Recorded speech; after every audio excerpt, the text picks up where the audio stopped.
So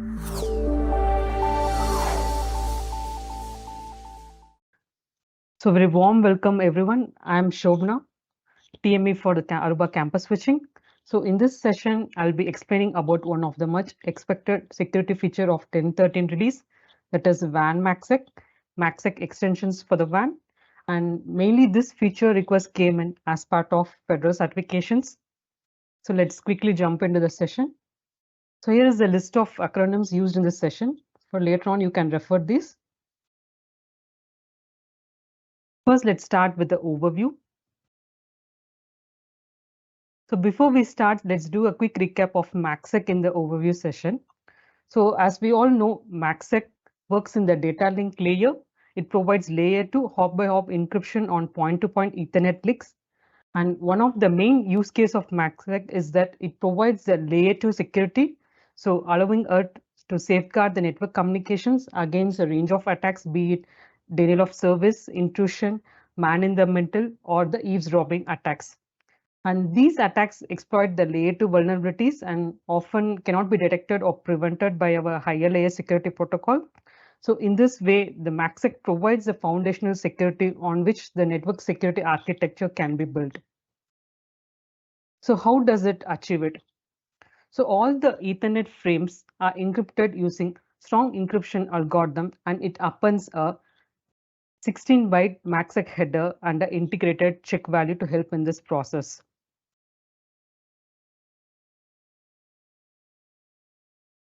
So before we go deep into the MACsec, let us learn about the MACsec terminologies and how MACsec works. So MACsec Key Agreement Protocol, that is MKA. So it is responsible for the MACsec session establishment and management, as well as the key negotiation. So how does it achieve it? A secure connectivity association is established and maintained during this key negotiation. So to establish a MACsec secured link using a pre-shared key, it is what when you are using a static secure mode to enable the MACsec. So MACsec can be enabled either using the pre-shared security key or using the dynamic Eve-Taylor's key. A pre-shared security key. So it includes a connectivity association name and then a connectivity association key. So this CKN and CK are configured by the admins in the connectivity association and must match on both the ends to enable the MACsec. So once these pre-shared keys are successfully exchanged, the MACsec key agreement protocol is enabled. So this protocol is responsible for the session establishment, and then it tries to identify the key server. So what is the responsibility of the key server? So the key server then creates a SAC that is shared with the switch at the other end for point-to-point encryption. Like SAC is used to secure all the data traffic traversing the link. So in brief, like when you enable MACsec using pre-shared key as a static mode, two security keys. One is the connectivity association key that secures the control plane traffic, and then the secure association key that secures the data plane traffic is used to secure the link. And these keys are also being regularly exchanged between the end devices for the encryption to happen and for the security of the MACsec frames. So this is the intro about the MACsec. So let's go to the next part. So let's see a quick walkthrough of the CX MACsec journey. So first is LAN MACsec. We can also call it a switch-to-switch MACsec, where the MACsec channel is established between the two switches. So this LAN MACsec with pre-shared key, that is a static mode, came in 10.6 release, earlier release of our CX switches, and later on TLS based dynamic mode came in 10.10 release. So here is the link to our TOS sessions that covers both for the customers in the YouTubes and then internally in Arubapedia. Next comes the switch to host MACsec. So where we will try to secure the NOs connected to the switch using MACsec. So we call it as a switch to host MACsec, and this came as part of 10.11 release. And the latest in this journey is WAN MACsec, where we will try to establish a MACsec channel over WAN network between MACsec capable end devices, and it is now part of the 10.13 release using the static pre-shared key mode. So let's see the overview about this WAN MACsec. So what is WAN MACsec especially? So it is the application of MACsec encryption standard to encrypt the layer 2 connections over the WAN to guarantee the below points. So this is what the WAN MACsec establishment. So we have the WAN MACsec capable devices establishing a MACsec channel. In between, we can have as many MACsec unaware devices over the WAN as well. So the MACsec session is established between the MACsec capable devices with MACsec unaware devices and then over the WAN. So as I said, how it tries to establish secure connection and helps us in the network security. First point is connectionless data integrity. Like any unauthorized changes to the data cannot be made without being detected. Like each frame carries a separate integrity check code, hence it becomes connectionless as well. And next point is data origin authenticity. Like a received MACsec frame is guaranteed to have been sent only by the authenticated end device. And next comes the confidentiality.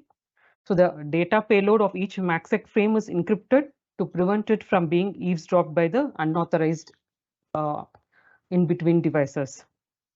Next comes the replay protection. Like the MACsec frames copied from the network by an attacker, it cannot be resent into the network without being detected. But in some cases, like over the WAN, we will try to have the replay protections based on the network. So next part is this WAN MACsec is part of IEEE 802 on AE standard based, and it is like extension to the MACsec to support the WAN, and it is supported only in physical L2 ports. And this feature is part of CX Advanced Feature Pack. So more details about feature pack will be present in the upcoming TOS session. Next is the list of platforms supporting this WAN MACsec. So we'll have 8360 and 6300 supporting this WAN MACsec. So this is a complete picture of our MACsec portfolio where it can provide end-to-end protection. So consider a site A and site B, where we have access layer and then aggregation layer connected over the WAN to the other site. So where does the MACsec comes into the play? So first is the end devices. So the end devices are connected to the access switches. So these end devices can be secured using switch to host MACsec, where the MACsec application can exist in the end devices. So once the data is received on access layer, it has to traverse to the aggregation layer further. So for that also we have the LAN MACsec, that is switch MACsec, that can protect the data that is traversing from access to aggregation. Next, so once data reaches the aggregation, so it has to traverse over the WAN to the other side. In that case, we have now WAN MACsec, that is MACsec connectivity between the end devices over the WAN. So this is what the complete picture of our MACsec portfolio in our CX switches. So thereby we can achieve end-to-end protection of the network using the MACsec.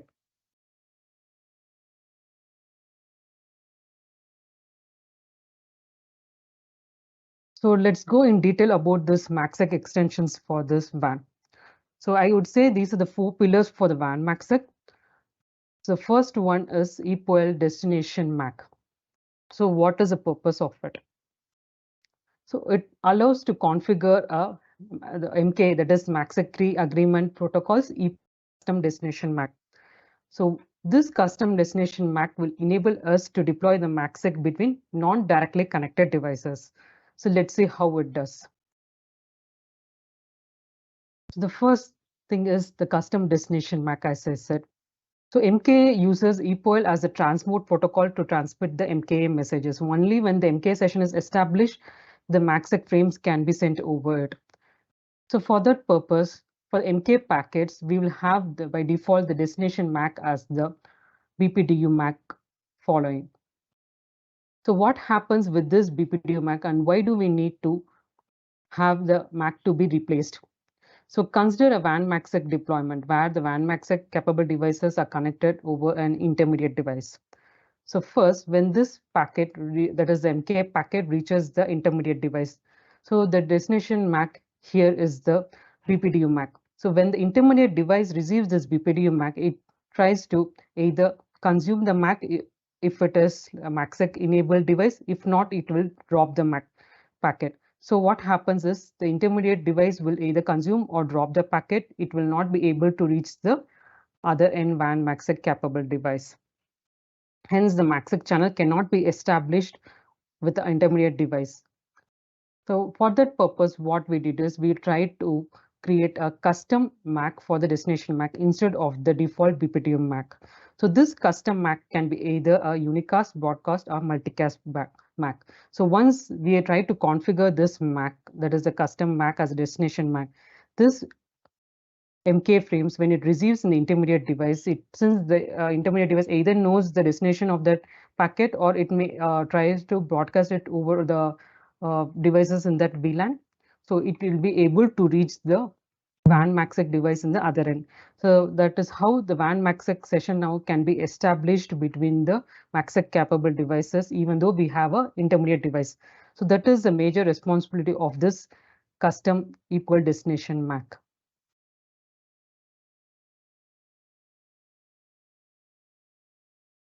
So let us go back to the main screen again. So what is the next pillar? Tagged EPOL frames. So why do we need a tagged EPOL frames? So this is also for the MK packets. So the MK packets are by default are untagged. We need that tag to be enabled for this MK packets for enabling Q&Q deployments with customer VLAN transport. So this is mainly for the control plane handshake between the MACsec capable devices in a Q&Q deployment. So let's further see about it.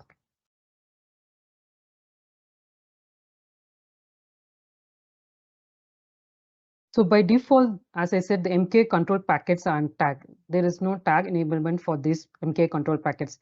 So now this MK control packets has to reach the WAN MACsec capable device in the other end over the WAN. For that purpose, we will have the 802.1q tag support for the MK packets.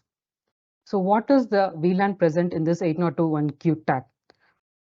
So we will only support the native VLAN on that port to be used as the 802.1q tag VLAN, because we will have multiple tagged VLANs in the port. Only with the native VLAN, that VLAN will be used as a 802.1q tag for the MK packets.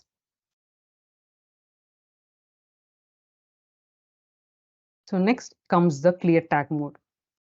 So what is the clear tag mode? So it is like we'll try to have the 802.1q tag in clear in the MACsec frame.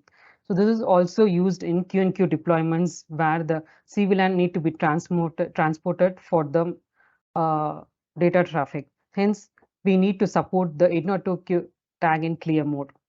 And apart from the 802.1q tag in clear mode, we also support the 802.1p bit in clear. So this is mainly used for QoS service offerings when we can do distinguish QoS services like bandwidth utilization can be easily handled using this 802.1p bit.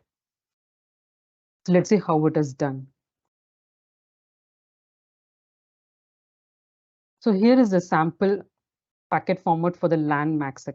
So with the LAN MACsec, what happens is we will have the user traffic destination MAC, source MAC, and then the MACsec header.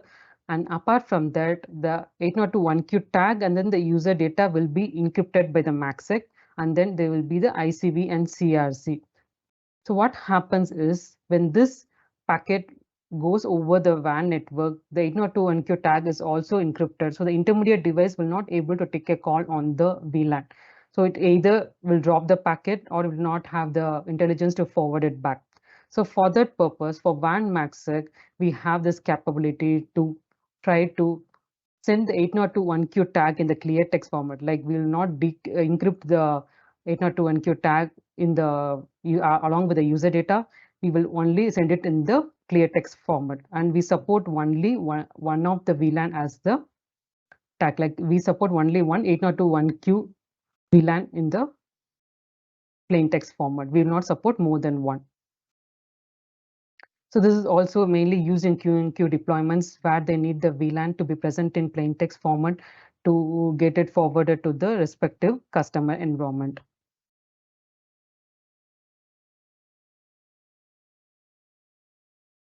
The last pillar we have is the bypass BPDU. So what is the purpose of this bypass BPDUs? So this bypass BPDU feature is for the IEEE BPDUs bypass. That means, so when MACsec is enabled over the end devices, all the packets will be encrypted. So we do not have the luxury to only bypass the protocol packets and all. So for that purpose, we had this support for bypass BPDU. When this feature is enabled, we will try to bypass the BPDU packets like LLDP, flow control, MVRP, and spanning tree, etc. from the end devices. So the intermediate device, when it learns this BPDU, it can take the respective action. So that's how we'll try to have a connection between the MACsec capable device along with the intermediate devices. So let's hear about it in detail. So as I said, when MACsec is enabled on an interface, by default, all the BPDU frames except the EPOL frames are protected by MACsec. So all the packets will be encrypted. But in case of some protocols like LLDP or spanning tree, they requires these packets has to be sent in plain text instead of encryption for the intermediate devices to take action based on the protocols. So for that purpose, we will try to bypass these BPDUs from the MACsec protection, and these packets will be sent in the plain text format only. So this is achieved using CLIs. And how is the criteria for identifying the BPDU packets? For identifying the BPDU packets, we use the destination MAC as the criteria. So all the BPDU MACs with destination MAC stated here with the last one as the wildcard character will be transmitted without any MACsec protection. They will be sent in a plain text format. So thereby the intermediate device will be able to learn the protocols. So let's see with an example of this workflow. So consider a WAN MACsec environment where we have two WAN MACsec capable devices where the MACsec session is established and there is an intermediate device in it. So what happens when this BPDU bypass is disabled? So when the BPDU bypass is disabled, all the packets will be encrypted. So consider the WAN MACsec device one wanted to send a LLDP packet to the intermediate device. So this is the packet format for the LLDP packet. So here you could see here both the ether type and the LLDP DPU will be encrypted by the MACsec device. So when this packet is received in the intermediate device, the intermediate device will not be capable of decrypting the packet because it's not a MACsec capable device. So it will try to either pass it to the other end, or since the destination MAC is the BPDU MAC, it will drop the packet. So the neighborship information will not be learned in the intermediate device. For that purpose, when we enable this BPDU bypass, what happens here is the LLDP packet will be sent in a plain text format. It will not be encrypted. We are just bypassing this protocol packets from the MACsec layer. So when this packet reaches the intermediate device, it's just the plain LLDP packet. So the LLDP neighborship will be learned by the intermediate device. So this will be usually used in use cases where we have the topology buildup required by the NMS devices where they wanted to construct that topology using the LLDP neighborship or CDP neighborship.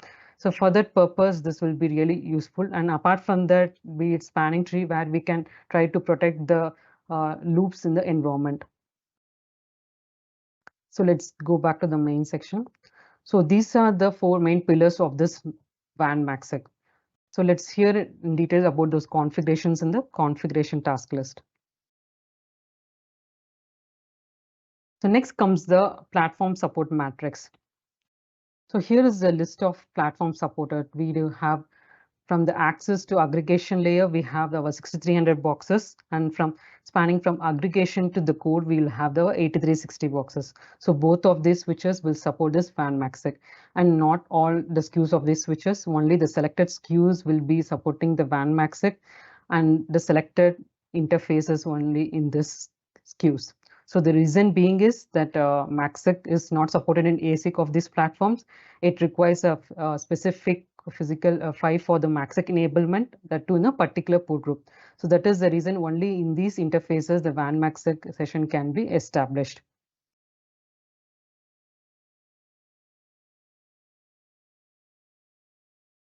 As I said earlier, so the WAN MACsec is part of CX Advanced Feature Pack.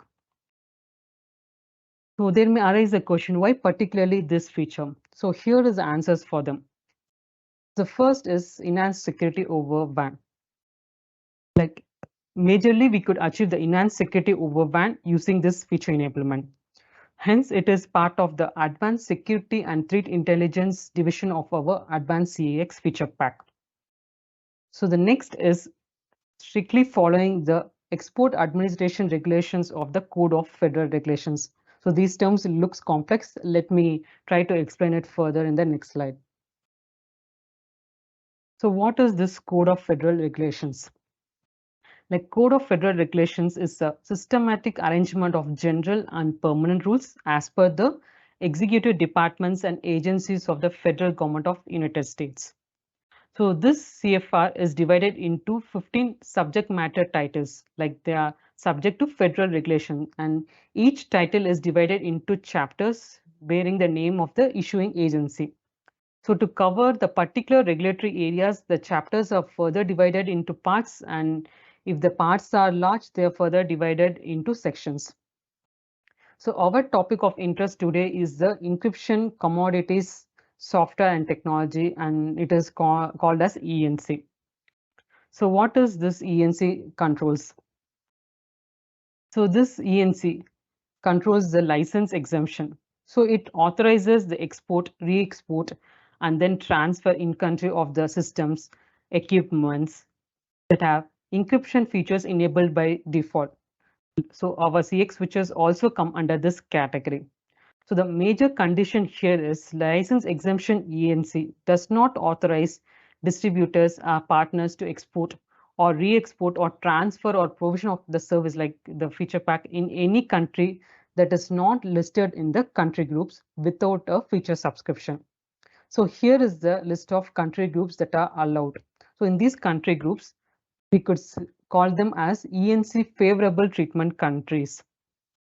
So these countries are called as favorable treatment countries because apart from these countries listed here, so all other countries ENC does not authorize the distributors or partners of HPE to export or re-export or transfer their switches or services without a feature subscription. So feature subscription becomes a mandate, and hence the CFR terms, it is like we call it as licensing, and it is needed for WAN MACsec as well in usage of federal accounts especially. So without the feature pack, so we cannot be able to do the export or re-export of our switches. So that becomes the major reason for inclusion of this feature as part of the CX Advanced feature pack.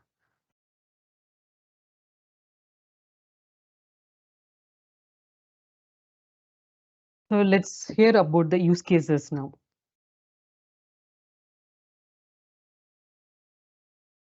So first is Q&Q in service provider bridging. So let me throw some limelight on this Q&Q service provider bridging before I start with the WAN MACsec thing.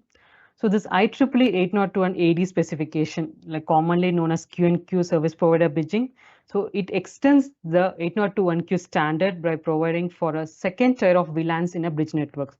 Like the general purpose of Q&Q is to allow frames from multiple customers to be forwarded in a provider network using service VLANs.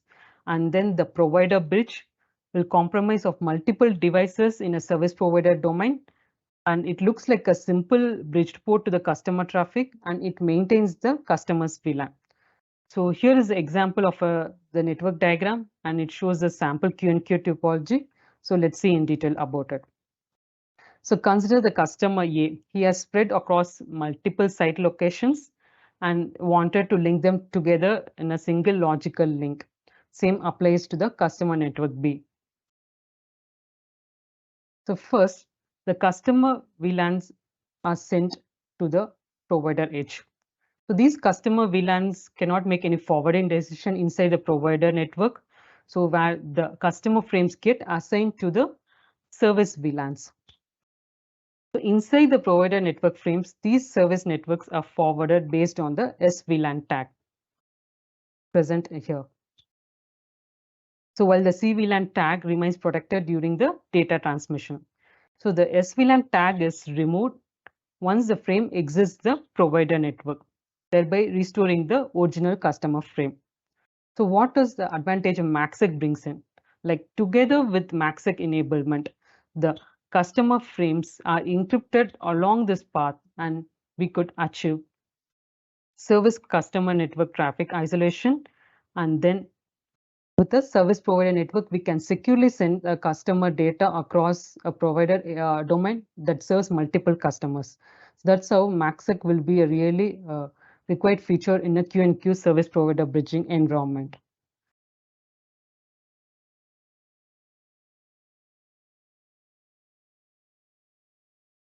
So next use case is interconnect using VXLAN. Consider two flows or locations interconnected over the VXLAN. So the access VSF switches will act as a VTEPs, and then the WAN-MACsec tunnel is established between the extended access switches of different flows. So all the data traffic from the end users and clients will be secured between the locations, like it is MACsec and then the VXLAN. So like they may develop a question, why can't we have a MACsec session established between the VTEPs itself, like between the access VTEPs itself? So the reason being here is there is a hardware limitation in it. So MACsec today is done on the physical layer, and then VXLAN happens on the ASIC.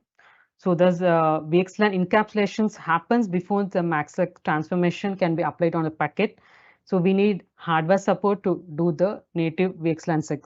So that is not available. That's the reason we will try to extend the access VTEP with the extended access switches, and we will try to establish the MACsec channel between the extended access switches, and those data will be encapsulated sent in a VXLAN tunnel. So this deployment I have showcased here is for floor to floor, and it can be scalable for campus to DC interconnect or DC to DC interconnect as well. And so those validation is planned in future software releases.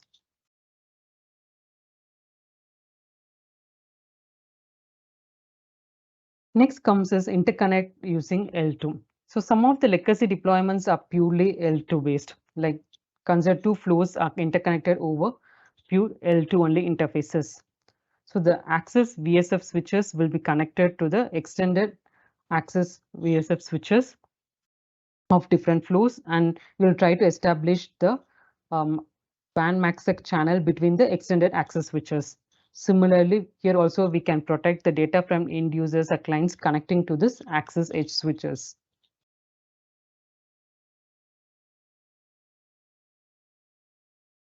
So next is pseudo-wire site interconnect using MPLS.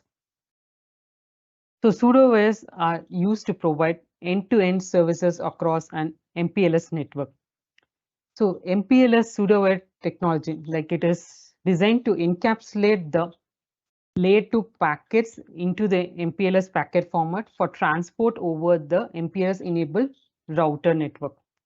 So here we are adding security on top of it. Like consider two different sites, A and B are connected using MPLS. So the WAN MACsec channel is established between the MACsec tunnel endpoints over the MPLS cloud, like between this aggregation switches. So this is like a combination of MPLS pseudo-wire encapsulation and then the WAN MACsec session establishment. And what is the advantage of this? So it enables service providers to securely manage and control the layer 2 traffic from the network edge. So one point to be noted here is this is not completely achievable using our portfolio because we do not support MPLS L2 VPN. So we have used third-party devices as a MPLS provider edge.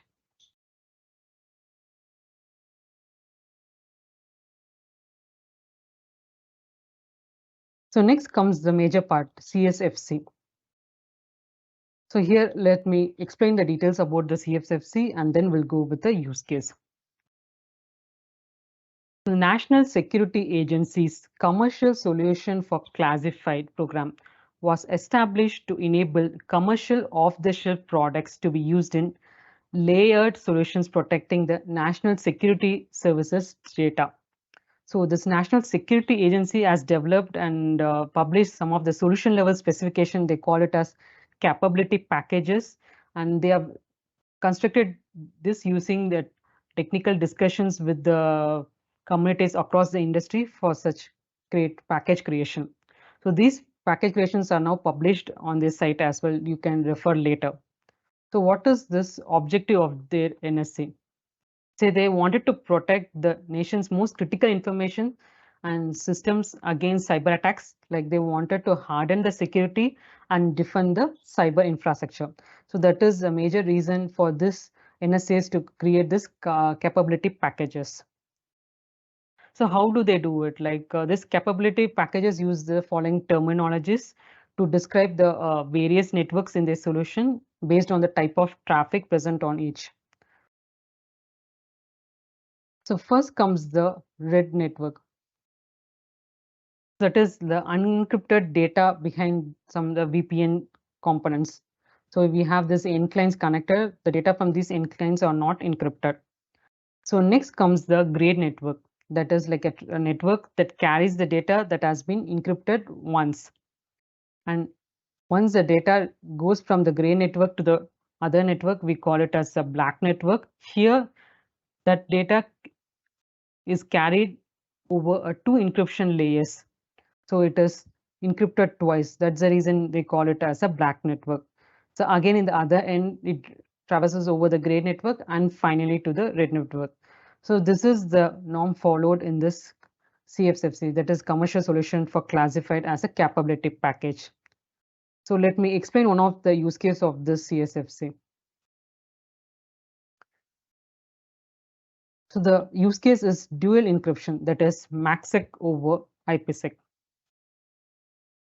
So each layer of this multi-site connectivity solution, they call it as in the CSFC, can use either an IPsec tunnel or a MACsec tunnel. So IPsec tunnel is established between the gateways, MACsec tunnel is established between the MACsec capable device. So the use case here is about dual encryption for the multi-site connectivity package. So we have two different sites here, and two nested encryption tunnels are created to protect the confidentiality and integrity of the data that transports over two different sites. Consider two different sites here, site A and site B. So the red network is the enclines network without any encryption. So the data from these devices will not be encrypted. So once these devices are onboarded to the access switch, and then the data from these devices travels from access to aggregation, where we have configured the first level of encryption using the switch to switch LAN MACsec. So as this data traverses between the sites, that is over the black network, dual encryption comes into the picture. So how it is achieved? So first is WAN MACsec tunnel is established between the MACsec endpoints in the aggregation layer of the different sites. And next is the gateways. So the gateways are used to establish the IPsec tunnel. And to achieve this, we have used L2 extension between the sites. So for that purpose, the gateway would need to create an L2 GRE tunnel over the IPsec. So this is how the data goes via the black networks. It has two encryption levels, MACsec and then the IPsec. This is one of the connectivity like capability package by the CSFC, the commercial solution for classified networks. And this has been like advised as one of the deployment use cases for the federal customers.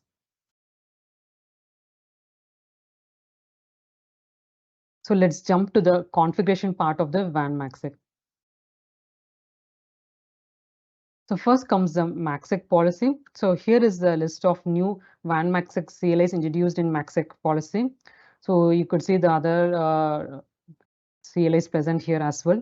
So the highlighted new CLIs are the bypass for bypassing the IEEE PPDU, and next is for the clear tag mode where the .1q tag will be sent in the clear tag. So let's see the details about both these CLIs. So for the bypass IEEE PPDU, we have the CLI sub option as bypass IEEE PPDU. When enabled, the BPDUs will be bypassed. And for the clear tag mode, we have two options.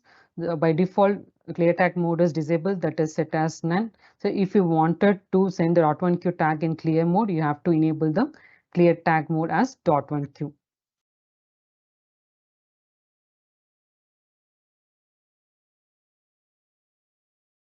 So next comes the MKA policy configuration. So here are the MK policy configurations. The highlighted ones are the new CLIs introduced as part of this feature. The first one is equal destination MAC to configure the custom destination MAC. Next one is to enable the .1Q VLAN in the MKA packets. So let's see the details about both the CLIs.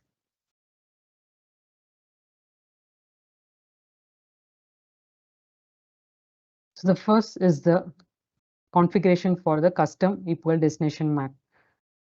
So the CLI option is equal destination MAC, and you'll able to specify the MAC address here. By default, it is the BPTU MAC. So next comes the 802.1Q tag for the MK EPOL frames. The CLI is simple, just the EPOL.1Q tag. So here is a sample configuration I have created for two switches for the WAN MACsec capability. So the configuration remains the same between the two switches. So I have enabled the MK policy with the pre-shared key for the static mode, and then the equal destination MAC, and then we can configure the equal.1Q tag. So both the configurations remains the same in the other switch as well. And next is the MACsec policy, where I have enabled the bypass IEEE PPTU and then the clear tag mode. So objective is both the CLIs has to be same in the other end as well.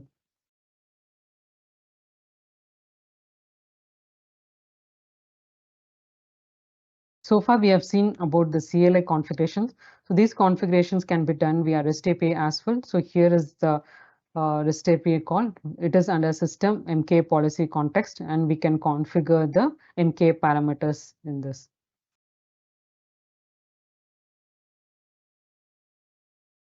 Next comes the MACsec policy configuration. So it is also residing the same system MACsec policy context, and you can configure the MACsec policy parameters in this. So let me show a quick demo of how this feature works. So before I start, here is my demo topology I'll be using for this demo. So I have customer network A that is across a WAN. I have the customer edge connected to a provider edge. Two provider edges are present, and these provider edges are then terminated with the customer network again. So for that purpose, I'm using the customer edge devices as MACsec capable devices, especially WAN MACsec capable 8360 here.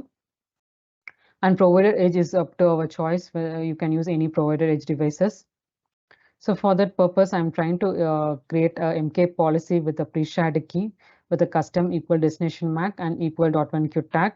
And similarly, I'm trying to do the configuration in the other side of the network and creating a MACsec policy with bypass IEEE PPTU. And since I wanted to showcase a Q&Q service provider bridging, I'm trying to enable the clear tag mode as .1Q. And rest of the configurations remains the same. Like you'll try to create a VLANs for the Q&Q service provider bridging, and then I'll try to enable the service VLAN in the provider edges. So those are the usual Q&Q configurations. So this configuration reference I have provided here. So we could able to achieve like the C VLAN along with the MACsec frame reaches the provider edge, and then the service VLAN will be added on top of it, and it able to traverse the provider network. Later on, when they exit from the provider network, only the CVLAN will be present, and then those encrypted packets will be reaching the customer edge in the other side, and then they could able to have the communication between the customer devices on different sites. So let me play over it.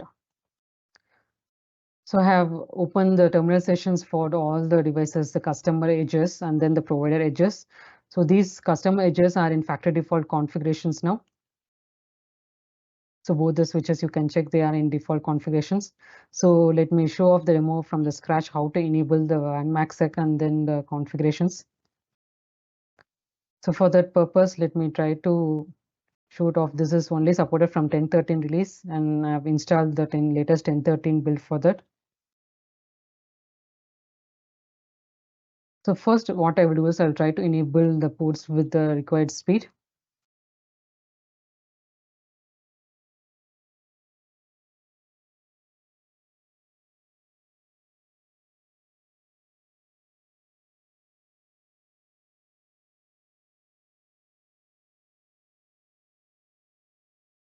So let me copy those configurations first.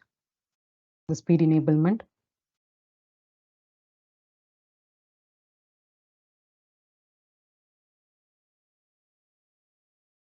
So once it is done, I will try to enable the MACsec configurations.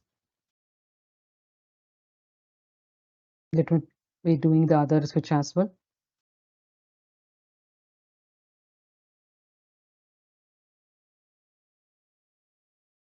So next comes the major part, MACsec configurations.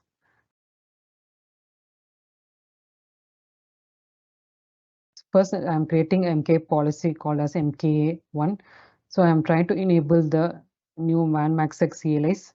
So first, I'm trying to use the pre-static key, the static WAN MACsec configurations here. That is the pre-existing ones. So next will be the MACsec configurations for WAN. So I'm trying to enable the equal.1 queue tag as it is a Q&Q deployment, and then I'm setting Unicast custom destination MAC here.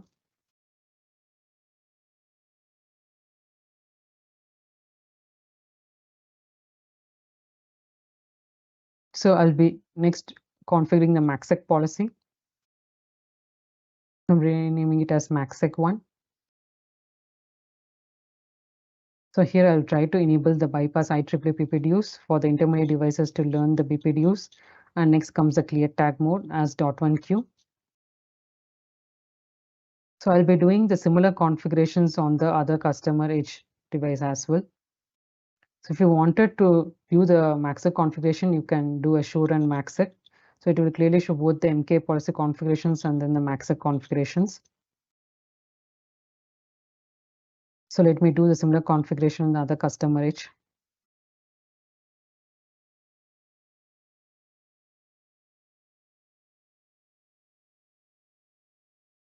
Let me forward the configuration here.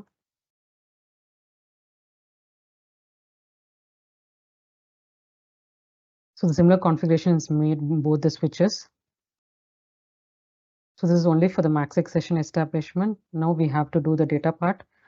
Hence I'll be configuring the VLANs for the purpose. So two VLANs I'll be using here. The VLAN 70 is for the MK frames and VLAN 80 for the data path of it. So I'm trying to configure the IP addresses. So basically I'm trying to ping the custom edge devices in this demo. So that's the reason I'm configuring the IP address for these VLANs. So let me do it in the other side as well.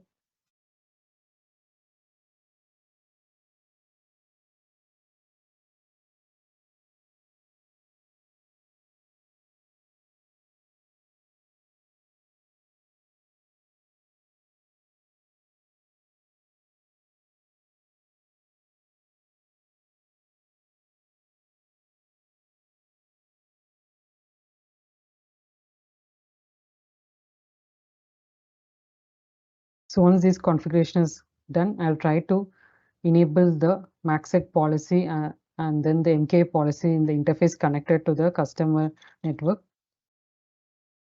So here you could see here I have tagged the native VLAN 70. So it means I'll be using this 70 VLAN for the MK frames, and then I'm allowing all other VLANs over this customer edge.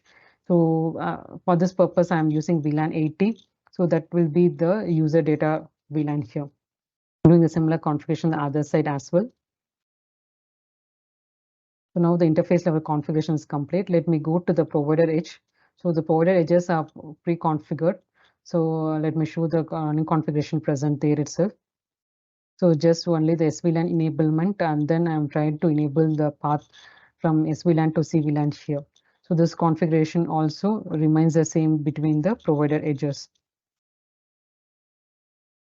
So we'll see the LLDP neighbors here. The reason being is what is the configuration I'm using it in the network. It will be easy to be identified. So the third port is connected to the customer edge, and then the fourth port is the provider edge. So I'm using a different provider switch here. So let me show it off the provider edge configuration in this switch as well. So we'll see the show LLP neighbors. I have this provider edge one connected in the 17th port and then customer edge in the 18th port. Let us see the configuration of that. Similarly, for the SVLAN propagation, I'm trying to use this VLAN trunk allowed 100, and then for the termination as VLAN access 100 here. So that's all the provider edge configurations. So let's go back to the customer edge devices now.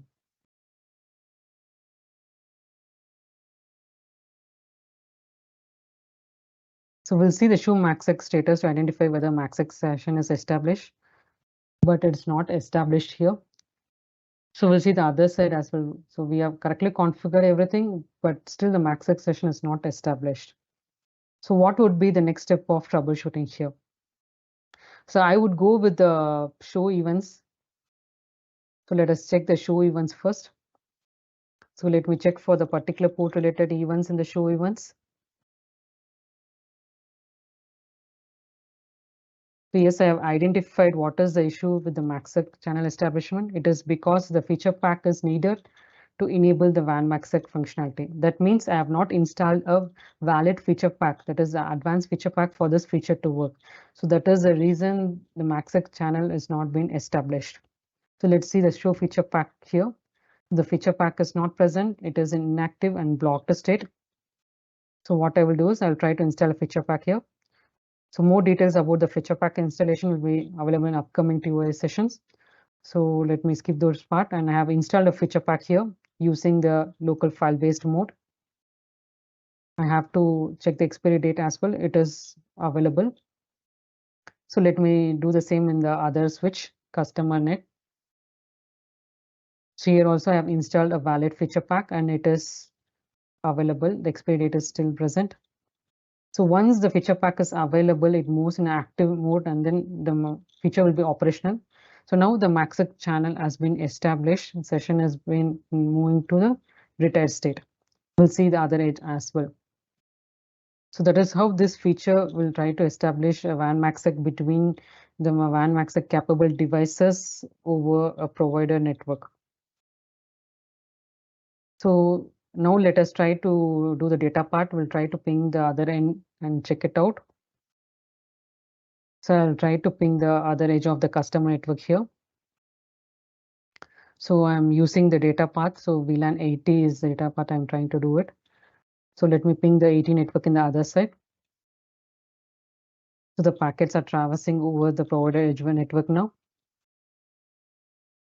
So you can use the show MACsec statistics to identify the packets counters.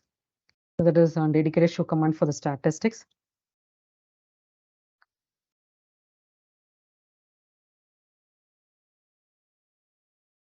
So it clearly sees the number of packets that has been traversed over the secure association. Especially, I would suggest to check the receive secure channels OK packets counter here. So let us check in the other custom edge network as well. So we'll try to ping it and then check the statistics. I'm trying to ping the customer H1 from this customer H2 that is also reachable. So this is all achieved using Q&Q service provider bridging. So let's see the show MACsec statistics, and statistics are incrementing. We will go to the receive secure channel to check the OK packets counter here as well. So the OK packet counter is also incrementing. So the decrypted octets, like the packets to octets counter is also present here to identify the decrypted octets. So this is how we will try to establish a WAN MACsec channel in a Q&Q service provider bridging environment. So all these events are present as part of the info event of a MACsec model. So clearly you can see the secure connectivity association formation, and then whether the data traffic is now secured or not over the MACsec is also being logged as part of event log. So event log will be really helpful to identify the process of this MACsec channel establishment. So far we have seen only about the MK packets tagging, customer destination MAC, and then the VLAN in clear tag mode in the MACsec frames. So now we have enabled the IEEE PPDUs. So with that only we could able to identify the LLDP neighborship from the customer edge in the provider networks. So now the provider network can clearly show what is the neighbor connected in the other end, the customer end devices. So that's how this all four pillars of the WAN MACsec can be seen in this demo. So let me go back to my slide deck again. Let us see the packet capture from the provider edge here. So first is the MK packet. As I said, I was using the 70 as the VLAN tag for the MK packets. You could see here the VLAN tag is added for the MK packets. That is the MACsec key agreement packets. And next comes the MACsec frame. This is the data packet of the MACsec. So here, the first thing you could see here is the IEEE 801 AD tag that contains the SVLAN. The SVLAN in our demo is 100. That is also visible in clear tag mode. And next comes the 802.1q VLAN, that is 80 in case of our demo. So that is also visible in the clear in the provider edge. So you can use this packet capture as well to validate whether the MACsec data is being sent securely or not, and what is the VLAN being used in this MK handshake or the MACsec secure frames. So with that, we have come to the end of the session. Thank you everyone for watching this video. If you have any further queries, do reach out to us in our AREDS community. Thank you all once again. Bye.